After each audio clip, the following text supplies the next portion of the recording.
Assalamualaikum warahmatullahi wabarakatuh. Halo teman-teman, saya Marvelo Muhammad dari Program Studi Teknologi Pasca Panen NIM 2403026 Institut Teknologi Perkebunan Pelalawan Indonesia. Kali ini saya akan menjelaskan laporan praktikum tentang botani umum batang dengan dosen pengampu Salmiati MPD PhD. Pertama, ada pendahuluan dengan latar belakang. Batang merupakan bagian penting dari tumbuhan yang berfungsi sebagai penopang tubuh tumbuhan, penghubung antara akar dan daun, serta jalur transportasi air dan nutrisi. Selain itu, batang juga berperan dalam fotosintesis pada beberapa jenis tanaman, penyimpanan cadangan makanan, serta alat pengembang biakan vegetatif.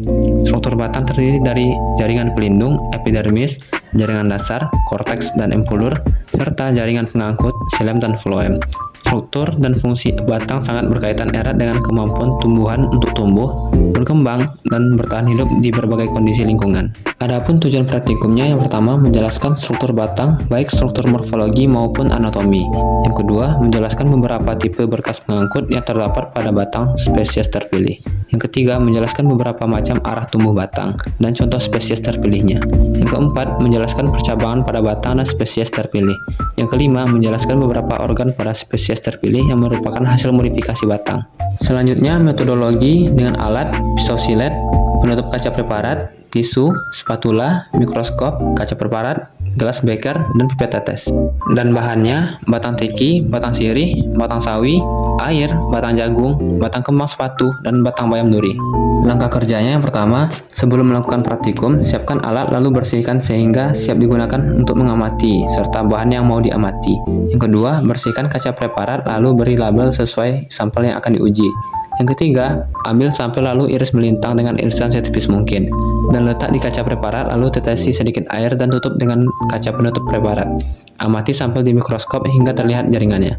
Yang keempat, setelah hasil sudah terlihat, foto dan gambarkan hasil pengamatannya.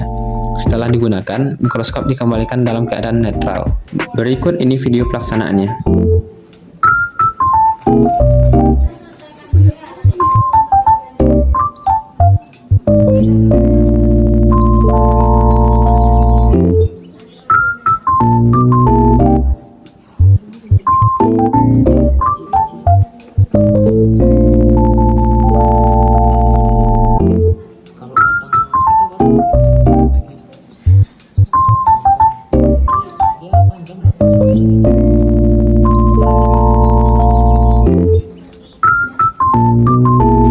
Setelah diamati, ini hasil pengamatannya.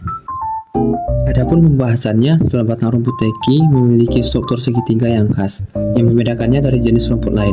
Struktur ini terlihat jelas pada potongan melintang batangnya di bawah mikroskop, dengan jaringan parenkim yang tampak berisi banyak vakuola dan gelembung udara. Bentuk segitiga ini berperan penting dalam menjaga kekuatan dan kestabilan batang, terutama dalam lingkungan yang terbuka dan berangin. Jaringan pengangkut xilem dan floem pada batang rumput teki tersusun menyebar secara radial. Xilem tampak lebih besar dan berperan dalam mengangkut air dari akar ke seluruh bagian tanaman, sedangkan floem berfungsi mengangkut hasil fotosintesis. Penyebaran pembuluh ini mempermudah efisiensi transportasi zat di dalam batang.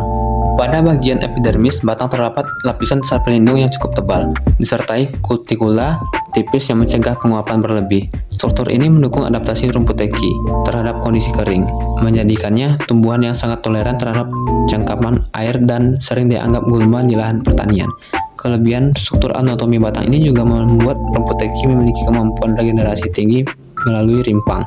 Sel-sel batang dan jaringan meristem pada rimpang aktif membelah dan membentuk tunas baru, menjadikannya sulit diberantas secara tuntas tanpa penanganan agronomis khusus. Adapun kesimpulannya, dapat disimpulkan bahwa pemahaman struktur batang sangat penting dalam mempelajari morfologi dan fisiologi tumbuhan. Struktur batang, baik secara morfologi maupun anatomi, memiliki variasi yang mencerminkan fungsi serta adaptasi masing-masing spesies. Tipe berkas pengangkut seperti kolateral terbuka atau tertutup menunjukkan efisiensi transportasi zat, sedangkan arah tumbuh dan pola percabangan batang memengaruhi bentuk serta cara tumbuh berkembang. Selain itu, modifikasi batang seperti rimpang, umbi, dan stolon menunjukkan kemampuan adaptasi tumbuhan dalam menyimpan cadangan makanan atau berkembang biak secara vegetatif.